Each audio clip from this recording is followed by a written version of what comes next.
축복합나이다. 아멘. 야곱의 예언적 축복이라고 했지만 사실상은 야곱의 유언이죠. 이 유언이라는 것은 매우 중요합니다. 우리나라 사람들은 자식들에게 유언을 잘 안 해요. 마지막 임종할 때 자녀들이 와도, 저도 여러 목회를 하면서 성도들의 마지막 임종을 지켜본 일도 있는데, 그래서 자녀들이 오면 그냥 울어요. 엉엉 울고, 딸도 아들도 울고 이래 합니다.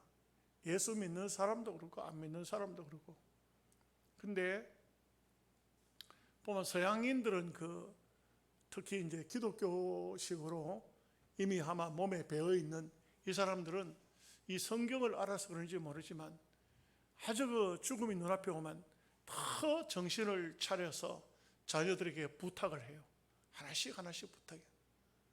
아들아, 너는 성격 고쳐라. 내가 말하는데 너 그 잘못된 성격 가지고 살면 안 된다. 아들아, 너는 남 자꾸 속이고 있는데 그 속임 하지 마라. 이제부터는 진실되게 살아라. 남을 위해서 살아라. 부모가 부탁해요. 너는 그 성격이 너무 급해. 너 왜 그렇게 그러냐? 내 마지막 부탁이다. 참 너를 위해서 내가 천당 가더라도 기도할게. 너는 그 성격 좀 고치라. 너무 급한 성격 좀 고치라. 또 어떤 아들이, 너는 너무 게을러. 너는 술을 너무 많이 먹어. 너는 너무 오락을 좋아해. 너는 좀 이렇게 하면 좋겠다. 또 잘하고 있는 아들에게는, 딸에게는 정말 내가 기쁘다. 너 너무 잘하고 있다. 그 마음 변치 않도록 해라. 이렇게 부모가요, 그걸 부탁을 해요. 그리고 우리나라 부모님들은 여러분들을 임종하는 사람들을 봤는지 잘 모르겠습니다만, 임종할 때 되면은 좀 할 수만 있으면은 자녀들은 목사를 부르면 좋겠어요. 그러면은 임종 직전에 옆에서 기도하고, 또 자녀에게 할 말 있으면 해보라 하고, 그래서 좀 이렇게 하도록 좋아요. 제가 딱 두 번 한 번 이런 경험이 있어요. 예수를 안 믿는 사람인데 제가 전도를 가니까 이미 암에 걸려가지고 누워 계시더라고. 근데 어르신 예수 믿으세요.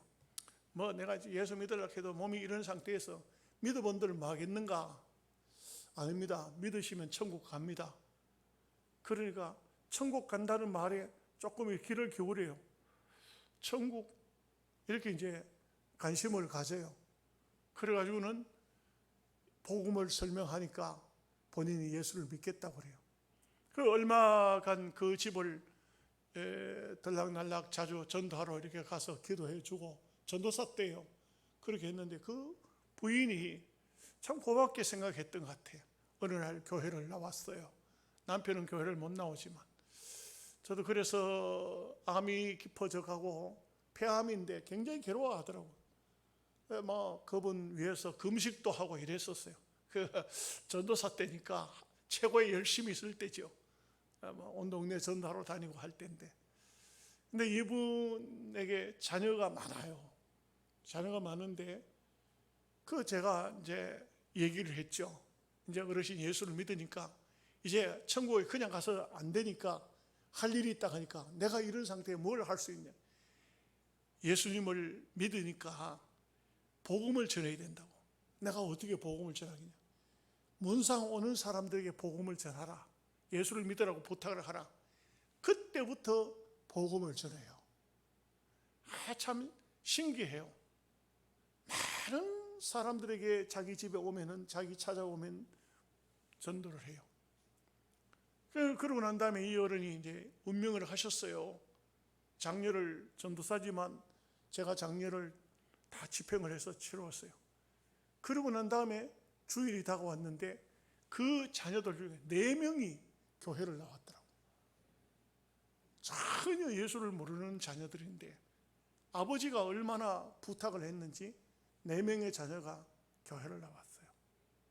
제가 또 주일날이지만 그분들 다 부탁을 했어요. 당신들 직장으로 전부 도시에 있으니까 나갈 거지만 꼭 예수를 믿으라고, 아버지의 요원대로 예수를 믿으라고.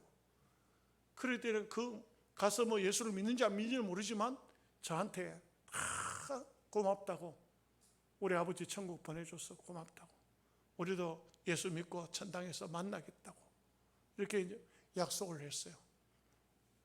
그런 적이 있었고요. 또 한 번은 다른 시골 교회에 있을 때인데, 교인이 뭐 얼마 안 될 때예요. 이런 의자도 없고 옛날이니까 조그만 예배당이니까 할아버지 한 분, 뭐 나이가 얼마인지는 정확히 몰라요. 70도 더 된 것 같아요. 그런데도 집사님이라고 불러요. 또 기도 시킬 사람이 없으니까 그 할아버지를 기도를 시켰어요. 이 기도를 하는데 이 예배 기도를 할 줄은 모르니까 뭐라고 기도를 하냐면, 아무개 아들아, 기도하는 거예요. 아무개 아들아, 나는 예수 믿는다. 니도 예수 믿거라. 내가 니를 위해서 늘 기도한다. 이 예배 기도지만 이 기도가 아주 너무 희한해. 그런데 제가 그분 기도를 하는데 녹음기를, 그 당시 녹음기가 있거든요. 녹음기를 앞에 놓고 녹음을 했어요. 야, 희한하죠? 그 아들을 위해서 기도하니까 이 아버지가 신앙도 없는 아버지지만 눈물이 나던가 봐요. 그래 막 울기도 하고 이렇게 기도를 했어. 아들아, 아들아 하면서 아들이 굉장히 마음에 걸렸던 것 같아요. 그리고 또 며느리를 위해서도 기도하고, 예배 시간에 기도를 시켰는데 이거 예배 기도가 뭔지도 모르고, 나도 왜 그분을 기도를 시켰는지도 모르겠어. 기도 순서도 없고 주보도 없어요. 그냥 아무개 집사님 기도하세요 하니까 지금 하는 거예요. 지금 그렇게 기도하길래 갔다가 녹음을 틀어놨는데 그 기도가 마지막이었어요. 그리고 돌아가셨어요. 갑자기 돌아가셨어요. 장례식을 요즘처럼 이렇게 뭐 병원에서 이렇게 안 하잖아요. 그걸 마이크에 틀어놨어. 스피커를 갖다 대고 틀어놨어. 장례식 날. 그 소리가 나오는 거야. 기도 소리가 나오는 거야. 온 동네 사람 다 듣고, 그 집안 식구들이 다 듣는 거예요. 그 장례식이 얼마나 엄숙한지 몰라요. 그 기도가 울려 퍼지니까 그 자식들이 마음속에 큰 감동이 되는 것 같아요. 우리 아버지가 언제부터 저렇게 마음에 예수님이 있었는지 모르지만 오늘 우리한테 이렇게 예수 믿으라고 부탁하는구나, 눈물로 부탁하는구나. 참 감격스럽더라고요. 여러분, 우리가 자녀들을 위해서 무엇을 하시렵니까? 뭐 어떤 재산 물려주고 뭐 하고 다 소용없어요. 다 아무것도 아닙니다. 제가 오늘 교회 와서 이 창세기가 끝날 때 뭔가 기념을 하나 남겨야 되겠는데 뭘 하면 좋을까? 여러분들에게 시켜도 거의 말을 잘 안 들어요. 그래서 딱 생각을 했어요. 듣든지 안 듣든지 숙제를 하나 냅니다. 이게 이제 다음 수요일날 가면 창세기가 끝이 나요. 3시간 남았어요. 수요일날 가면 끝이 나는데 수요일날 다 유언장을 하나씩 써가지고 오시오. 나한테 제출해. 나는 그거 쓸 필요가 있을 것 같아요. 여러분의 자녀들이 일일이, 아이고 뭐 내가 아직 젊은데, 그런 소리 하지 마. 홍시만 빠지는 게 아니고 생감도 빠질 수도 있어요. 기분 나쁠지 모르지만 어떻게 하겠어? 하나님 뜻을 어떻게 알아요? 우리가 다 써가지고 와요. 내가 일부 받아놓고 여러분들이 써가지고 복사를 하든지 어쨌든 간에 한 분은 저한테 좀 보내봐요. 아멘 하십니까? 아멘 해요? 이렇게 희미해가지고 어떻게 하겠어? 좀 일주일 시간이 있으니까 써가지고 편지 봉투에 넣어가지고 우리 부목사한테 줘요. 아니면 강대상에 갖다 놔요. 직접. 아멘 하세요? 네, 저도 쓸게. 저도 쓸게요. 이거는 숙제예요. 숙제. 한번 기도하면서 한번 써봐요. 저도 좀 은혜를 좀 받고 싶어요. 읽어보면 은혜가 될 것 같아요. 정말 어느 집회에서요, 그 집회를 진행하던 강사 목사님이 여러분 유언장을 한번 써보시오. 그래가지고 뭐 썼는가 봐요. 그래가지고 써가지고 제출하라. 읽어보니까 너무 감동되는 게 몇 개가 나왔어요. 그래가지고 아무개 씨, 나오라고. 당신 유언장 한번 읽으라고. 처음에는 쭈삣쭈삣했는데 나중에 유언장을 읽는데 막 붙들고 우는 거야. 부흥회가 막 말씀 전하는 게 은혜가 아니고, 그날 이 유언장을 공개하면서 내가 죽으면 내 자식에게 이런 부탁을 하겠구나, 이 부탁이 내 자녀에게 들어가겠구나, 그렇게 감동이 되었다는 것입니다. 저는 볼 때에 참 우리가 이 땅에서 살다가 한 번은 생이 끝이 나는데 나의 자녀들에게 무엇을 줄 것인가? 막 쓸데없이 밭은 누가 가져가고 너는 누가 가져가고 집은 누가 하고 그런 거 쓰지, 유언장에 쓰지 마세요. 그런 거 쓰지 말고 다 하나님 앞에 신앙적으로, 정말 신앙적으로. 오늘 야곱처럼요, 야곱은요 가만히 보면은 그 자식들의 성품을 알아요. 성품을 아니까 어떤 분이 글을 썼는데 책 제목이 이런 제목이 있어요. 기질대로 쓰시는 하나님. 그 사람의 기질이 있는 거예요. 기질. 그 기질대로 하나님이 쓰시더라고요. 성격이 고분고분하고 온순한 사람을 네 육군 대장 해라, 그건 안 되거든. 안 맞다고요. 오히려 그런 성격을 가지고 차분하게 있는 사람은 무슨 문인이 되든지 아니면 무슨 어떤 아주 조용한 음악가나 혹은 이런 쪽으로, 예술 쪽으로 갈 수도 있잖아요. 아니면은 머리가 좋으면 의사가 되든지 검사가 되든지 그렇게 될 수도 있고, 성격이 막 와일드한 사람한테 너는 조용한 문인이 되거라, 그건 안 되거든. 부모의 욕심 따라 자녀들에게 어떤 유언을 줄 수도 없다고요. 어쨌든 간에 자녀들을 위한 부모의 관심, 우리 아버지가, 우리 어머니가 나를 위해서 이렇게 귀한 깊은 관심을 가지고 있구나, 얼마나 중요하겠습니까? 여러분, 숙제입니다. 제가 한 번도 숙제를 낸 적이 없죠. 이거는 다 순종해야 돼요. 잘하고 못하고 상관없어요. 나는 비밀인데, 비밀이고 말고 하네, 목사한테는 비밀이 없어요. 그냥 다 하세요. 아멘 하십니까? 아멘이 희미해가지고 내가 보니까 한 10개밖에 안 들어올 것 같아. 어쨌든 간에 한번 저도 목회하면서 처음인데, 이런 일은 처음이거든요. 처음인데 저도 한번 준비를 해보고 여러분들도 준비를 해보고 한번 심혈을 기울여서 기도하면서 준비해 보십시다. 자, 우리가 지난 시간에 유다를 얘기를 못하고 마쳤죠. 8절 9절 말씀 한번 같이 읽겠습니다. 유다야, 너는 내 형제의 찬송이 될지라. 내 손이 내 원수의 목을 잡을 것이요 내 아버지의 아들들이 내 앞에서 절하리로다. 유다는 사자 새끼로다. 내 아들아, 너는 움킨 것을 찢고 올라갔도다. 그가 엎드리고 웅크림이 수사자 같고 암사자 같으니 누가 그를 범할 수 있으랴. 참, 이게 제가 앞부분에서 말씀을 드렸지만 야곱의 12아들을 사실 아브라함, 이삭, 야곱, 그리고 제일 많이 기록된 게 요셉에 대한 얘기가 제일 많이 기록이 안 됐겠습니까? 야곱하고 요셉하고 아브라함하고 거의 비슷할 거예요. 이삭은 그렇게 많지 않습니다. 그런데 다른 자녀는 몰라도 유다만 딱 빼내가지고 유다의 가계를 성경에다 기록했던 것을 앞에서 배웠죠. 우리가 배웠지 않습니까? 유다가 어디로 갔었어요? 가나안 땅 깊숙이, 세상 깊숙이 들어가가지고 그 자녀들 자기도 결혼하고 자녀 낳아가지고 그 실패했던 얘기 우리가 말씀을 통해 배웠잖아요. 근데 유다는 이 12아들 중에 가장 타락을 많이 했던 자녀예요. 그 유다가 왜 그랬느냐?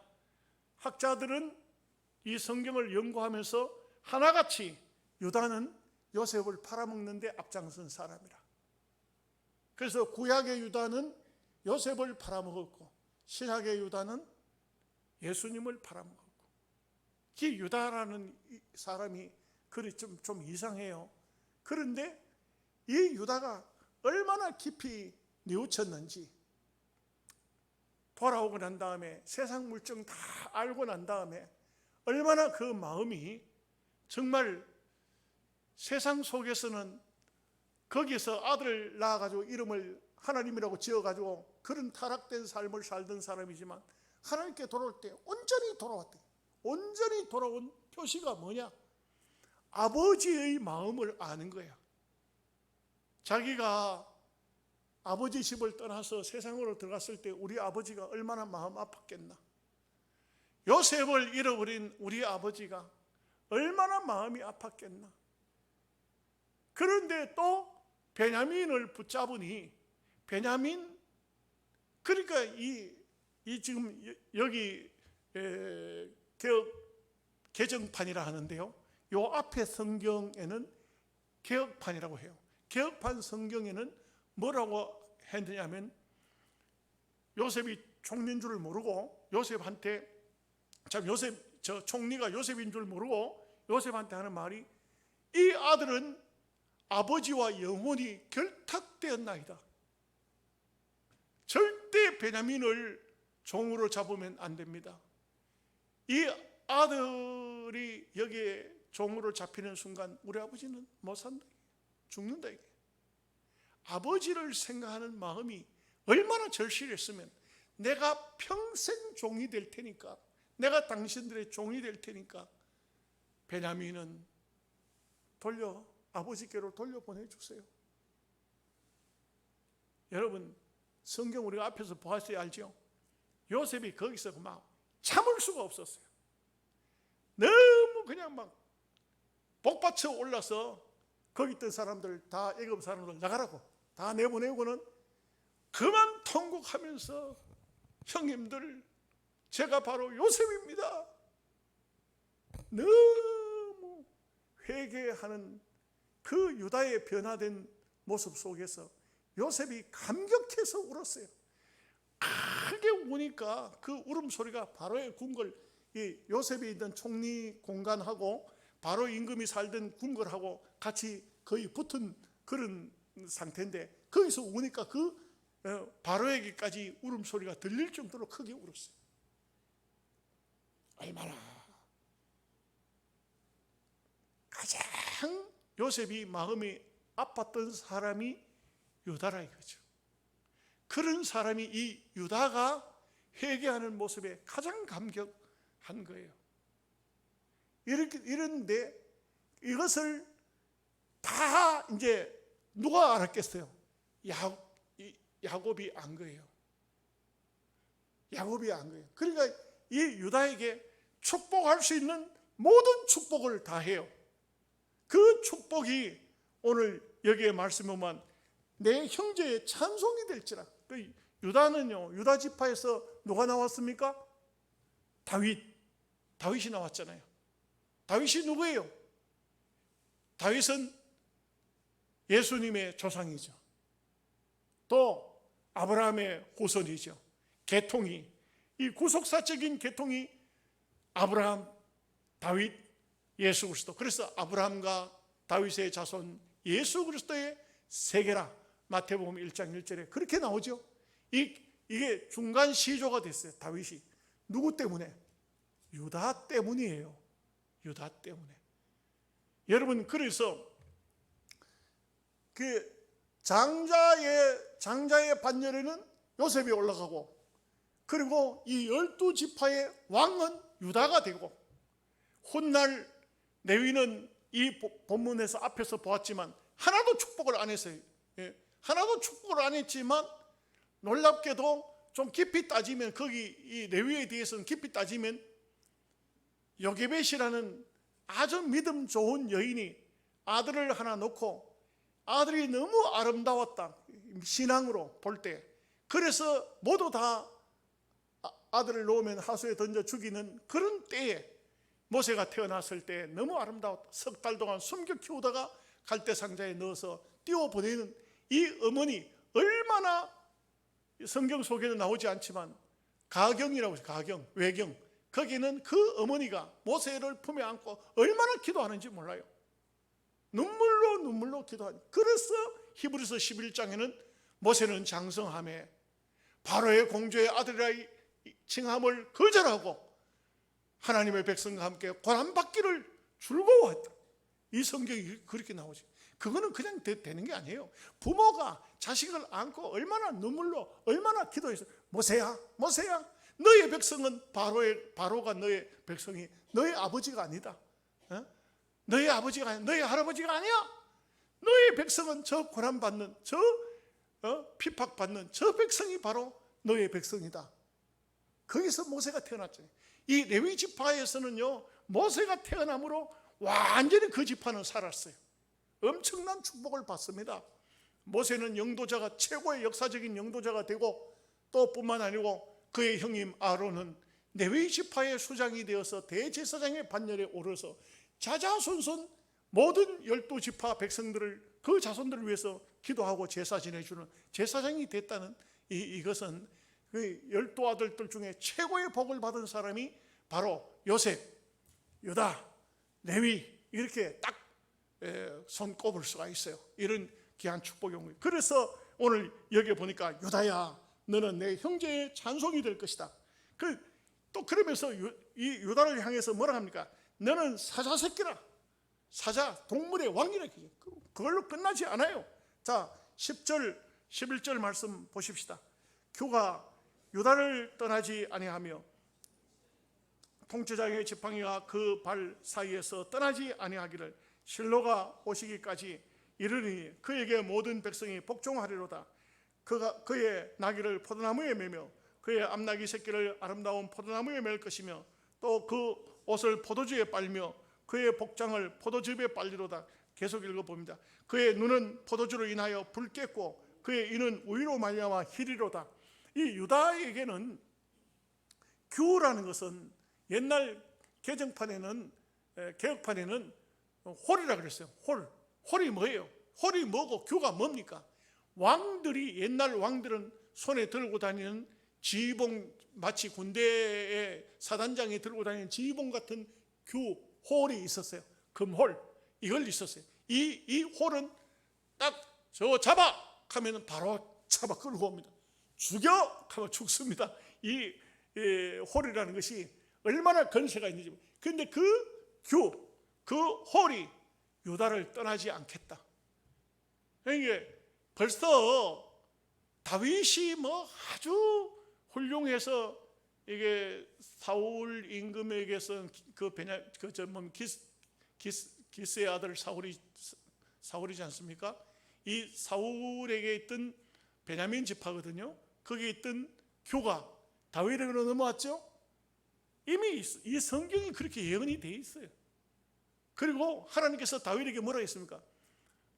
너의 자손 중에서 왕손이, 그리스도가, 메시아가 오시기까지 그 왕의 자리가 끊어지지 않겠다. 그 역대하에 보면은 다윗이라는 사람이 아주 특심한 사람이에요. 자기가 참 희장을 쳐서 거기 법궤를 갖다 놨는데 거기에 들어가서 나는 백향목 궁궐에 사는데 하나님의 법궤는 희장 가운데 있습니다. 마음이 아팠어.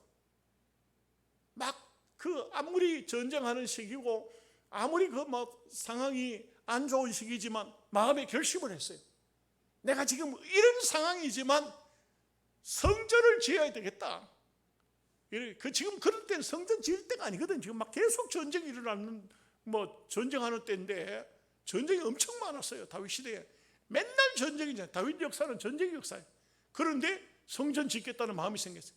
그러니까 선지자를 찾아가지고, 나단 선지자를 찾아가지고, 선지자 나단이시여, 내가 하나님 앞에 기도하는데 마음에 감동이 왔습니다 하니까 나단 선지자가요, 다윗의 이야기를 듣지도 않아요. 듣지도 않고, 왕이시여, 왕의 뜻대로 하옵소서. 당신도 하나님이 함께 하시는 사람이라 왕의 뜻대로 하소서. 다윗이 뭘 하려고 하는지 나단은 알고 있어요. 성령으로 벌써 그 마음에, 다윗이 성령 충만해서 그 회막에 들어가서 기도하고 나오더니만 선지자를 찾아서 뭘 하겠다고 하는데, 뭘 하겠어요? 다윗이 성전 지으려고 하는구나. 마음에 있는 대로 왕은 하소서. 거의 다윗이 너무 기뻤어요. 너무 기뻤는데 나단 선지자가 자기 집에 가는데 집에 들어가기도 전에 하나님의 계시가 내려옵니다. 내 종 다윗을 찾아가서 지금은 성전을 지을 때가 아니다고 말하라. 지금은 계속적으로 전쟁을 치러야 되는 그런 때고, 나라가 막 완전히 격동기에 있는 이런 때인데 그때 성전을 어떻게 짓습니까? 이 보통 성전 짓는다 하면 보통 사람이 등장하는 것이 아니에요. 옛날 오늘날처럼 이런 집을 쓱싹 짓는 시대가 아니라고요. 그런데 하나님께서 나단 선지자에게 그렇게 이제 계시를 주시오. 그 나단 선지자가 다윗을 다시 찾아와요. 왕이시여, 하나님께서 당신에게 이렇게 명하셨습니다. 성전은 당신의 후손 아들 중에서 지을 것이고, 그 다윗의 아들이 성전을 지은, 그 솔로몬이 가서 성전을 지은 이유가 거기 있습니다. 지을 것이고, 당신은 아직도 전쟁에서 수많은 피를 흘려야 되니까 그 피를 흘린 손으로 성전 지으면 안 된다고. 그러나 이렇게 성전 지을 마음이 있었기 때문에 하나님이 당신에게 복을 주는데, 어떤 복을 주느냐? 당신의 허리에서 왕이 끊어지지 않을 것이다. 왕이 계속 태어날 것을 말하고 있어요. 끊어지지 않을 것이다. 그 다음에 또 한 가지는 뭐냐면, 당신의 후손 중에서 만민의 구원주, 만민의 왕이 태어날 것이다. 다윗 임금에게서 예수님이 태어날 것을 예언해요. 그러니까 그 소리를 들은 다윗이 또 너무너무 감격해서 그 회막 안에 또 쫓아 들어가요. 다시 들어가가지고 뭐라고 하냐면, 하나님, 이새의 아들 다윗이 무엇이 간데 여기까지 이르게 하시고 앞날에 대해서 이렇게 축복을 하십니까? 얼마나 감격해야 하는지 몰라요. 여러분, 신앙생활은요, 감격이 있어야 돼요. 감동이 있어야 돼요. 그렇지 않으면 예수 믿는 게 힘들어요. 여러분, 오늘 죽지 못해서 오신 분 손 한번 들어봐요. 예수 믿는 게 왜 이렇게 힘든지 몰라. 다음에 코로나 한번 더 오면 때려치워야 되지. 그거는요, 참 본인도 힘들고 하나님도 힘들 것 같아. 언제든지 우리가 비록 부족한 존재지만, 비록 연약한 존재지만, 하나님 앞에 오면, 기도하면, 말씀을 들으면 마음에 감동이 와야 돼요. 마음에 감동이 있으면요, 그러면요, 어떤 어려움이 와도, 어떤 상황이 처해도 우리는 믿음의 삶을 떠나지 않습니다. 이 다윗이 바로 그러한 삶을 살았다는 것이죠. 이 유다에 대해서는 하고 싶은 얘기가 많지만 본문은 이제 오늘 본문으로 넘어가야 되는데 시간이 아마 많이 지났습니다. 간단하게 보겠습니다. 13절 말씀 같이 읽겠습니다. 스불론은 해변에 거주하리니 그곳은 뱀에는 해변이라 그의 경계가 시돈까지리로다. 참 희한한 것은 아마 스불론이라는 사람은 야곱이 평상시에 봐도 물고기 잘 잡아가지고 왔던 것 같아요. 낚시 좋아하고 물고기 잡고 늘 물 곁에 가고 물 좋아하고, 그러니까 그 기질을 아는 거예요. 그러니 이렇게 예언을 했는데 실제적으로 보면 참 희한한 것이 스불론 지파가 딱 제비 뽑을 때 가나안 땅에 들어가서 제비를 딱 뽑으니까 바닷가에 땅이 딱 스불론 지파에게 돌아가요. 신기하죠? 바닷가를 중심으로 해가지고 스불론 지파가 살았어요. 자, 이사갈 지파는 어떤가 한번 봅시다. 자, 14절. 이사갈은 양의 우리 사이에 꿇어앉은 건장한 나귀로다. 15절. 그는 쉴 곳을 보고 좋게 여기며 토지를 보고 아름답게 여기고 어깨를 대어 짐을 메고 앞제 아래에서 섬기리로다. 그래서요, 이사갈 지파는 지파를 찾아보면은 꼭 우리 대한민국으로 따지면 충청북도 쪽에 속해요. 충청북도에는 거기는 무슨 특별한 강도 없고 특별한 바닷가도 아니에요. 산속. 그런데 바로 이사갈 지파가 사는 지역이 그래요. 그래 살면서 이 사람들은요 전혀 누구하고 다투거나 싸우거나 이러지 않아요. 여러분 좀 여기 충청도 분 계십니까? 죄송한 얘기지만 나는 볼 때 충청북도 양반들이 제일 양반이라. 충청북도 출신이 있으면 나중에 내한테 말씀하시오. 이 양반들은 남하고 안 싸워. 다투지 않아요. 그 이사갈 지파는요 역사적으로 보면 그런 산속이 자기에게 참 지파에게 주어진 땅이지만 그 땅을 잘 개간해가지고 농사를 잘 짓고 평화롭게 살고 그리고 누구하고 다투지도 않고 싸우지도 않고 한 번도 반란을 일으키지도 않고 그렇게 평화롭게 살았어요. 농사 짓는 사람들이 원래 좀 그 마음이 좀 부드럽고 편해요. 장사하는 사람 죄송하지만 정치하는 사람 이런 사람들은 조금 정치하는 사람들 이런 분들은 절대로 그렇게 평화로운 마음 잘 안 가지고 있어요. 어쨌든 간에 남을 흉을 잡아가지고 헐뜯고 짓눌리고 내가 올라가야 되고 또 장사하는 사람은 어떻습니까? 죄송한 얘기지만 아버지한테도 남아야 판다 그래요. 이게 바로 아주 그런데 이 농사 짓는 사람들은 보면 그렇지 않아요. 저도 가끔 고향을 이렇게 가면은 뭐 집사람이 형님, 형수님 지금 부모님은 다 떠났지만 뭘 대접한다고 뭘 좀 가져가잖아요. 그러면은 또 우리 형님이 보면은 아이고 막 쌀도 갖다 싣고 뭐 그 호박은 또 어디서 집에 갖다 다 갖다 차에 갖다 실어. 뭐 옛날에요 봉고차 같은 거 가져가면 봉고차에다 하나 갖다 실어. 가져가라.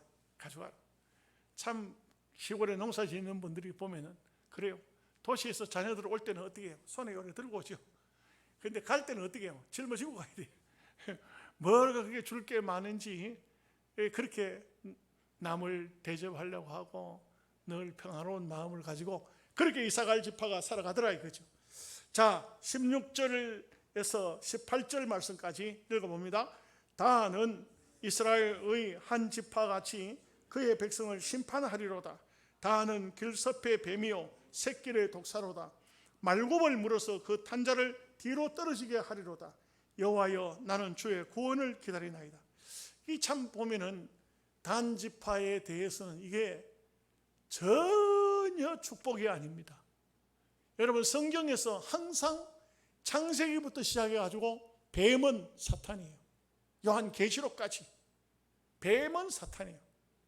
누가 자기 아들을 이렇게 너는 뱀이다 이렇게 말할 수 있는 부모가 어디 있겠어요? 야곱이 이거 몰라서 이랬겠어요? 벌써 아마 하는 행동을 보면 알죠? 네? 그래서 참 안타까운 사실이지만 단 지파는 결국 요한계시록의 14만 4천 속에는 단 지파가 없어요. 단 지파는요 계시록에 입맞은 자 하나님 앞에 구원받은 14만 4천 거기에 단 지파가 없다고요.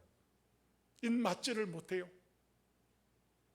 물론 그런데 참 묘한 것은 단 지파 자체는 그런데 여기에 18절에 보면 여호와여 나는 주의 구원을 기다리나이다.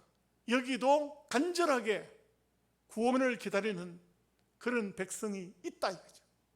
그 단 지파가 뱀 지파라고 해도 거기도 구원받을 사람이 있다는 겁니다. 여러분, 절에도 구원받을 사람이 있습니다. 아멘 하십니까? 안 하세요? 그거 안 믿으세요? 스님들도 묘하게도 돌아오는 사람이 있어요. 제가 우리 교회에서도 이야기했지만 그 김진호 목사님이 그 얘기를 하시더라고. 자기 교회에 어떤 한 가정이 교회를 왔어요. 한 가정이 왔으니까 얼마나 감사해요. 그 당시에도 할빈교회 아주 어려운 교회를 시험하고 있었는데, 아니 그 누가 전도했냐고, 어떻게 이게 온 가족이 다 교회를 나왔냐. 저기 밑에 대나무 꽂아놓은 데 있죠. 그 점쟁이 집에, 점장이 집에 점치러 갔더니만, 당신들은 예수 믿어야 되지 내한테 올 게 아니라고. 예수 안 믿으면 계속 한란 풍파가 일어날 테니까 예수 믿으라고.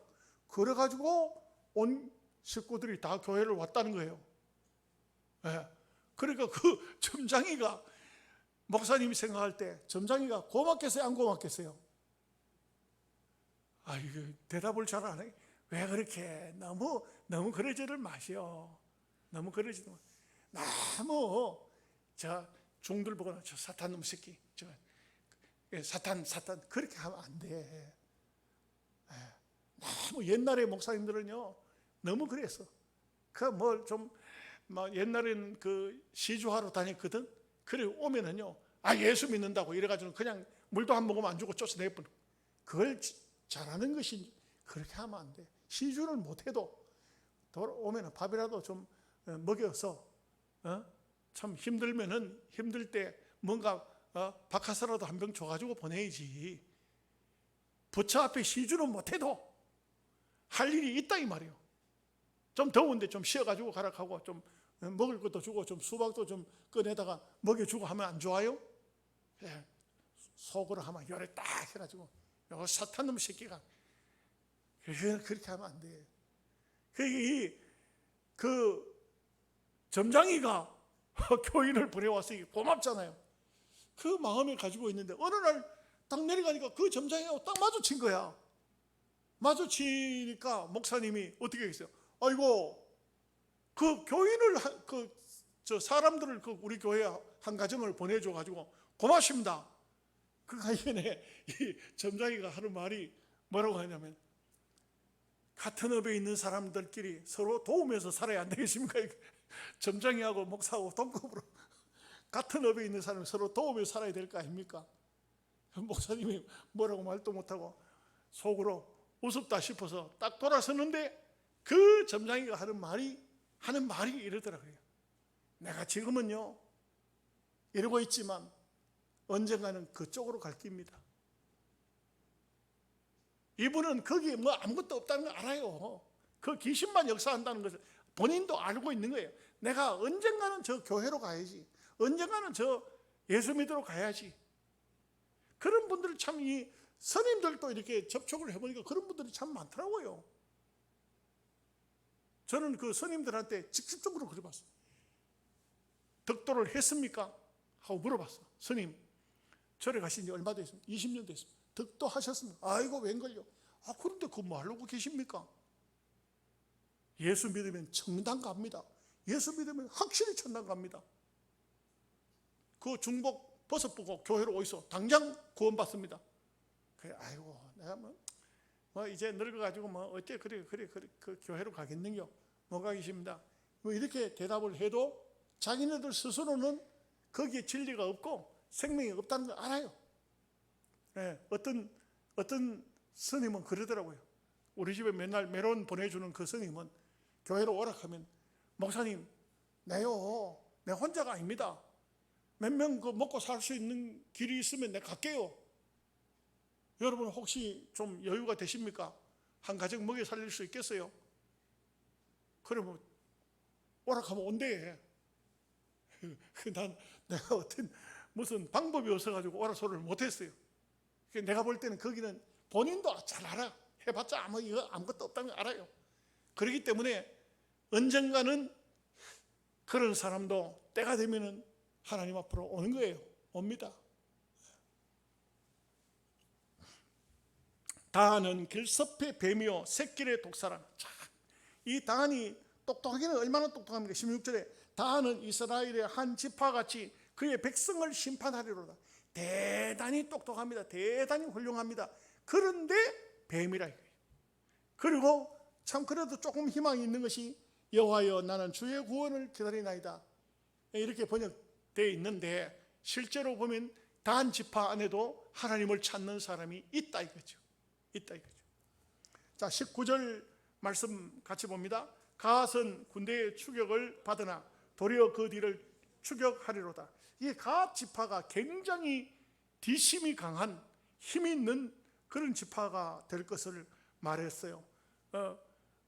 군대가 쳐들어와도 다시 재정비하면은 다시 쳐들어왔던 그 군대를 따라 그들을 추격하는 뒷심이 강한 그런 지파가 될 거라 이거죠. 끈기력이 있다 이거죠. 20절 말씀 봅니다. 아셀에게서 나는 먹을 것은 기름진 것이라 그가 왕의 수라상을 차리려다. 제가 아셀 지파에 대한 설교를 한번 했어요. 아셀 지파 여러분 기억이 잘 안 나시겠지만 이 아셀 지파를 연구해 보면요, 이 지파는 주로 보면 아주 평지 해변 가까이 있었어요. 근데 굉장히 기름진 그런 곡물들을 왕에게 진상하는 그런 지파였어요. 그러면서도 굉장히 단단해요. 그 성경적으로 보면 이 아셀 지파가 살던 장소가. 자, 마지막 21절 납달리는 노인 암사슴이라 아름다운 소리를 바라는도다. 이렇게 야곱이 예언한 대로 이 납달리 지파에서는 음악가, 예술인 이런 사람들이 많이 태어났답니다. 그래서 결국은 이 납달리 지파는 야곱의 예언처럼 나중에 가면 음악가가 나오고 훌륭한 예술가들이 많이 태어났다는 겁니다. 기도하겠습니다. 하나님 아버지,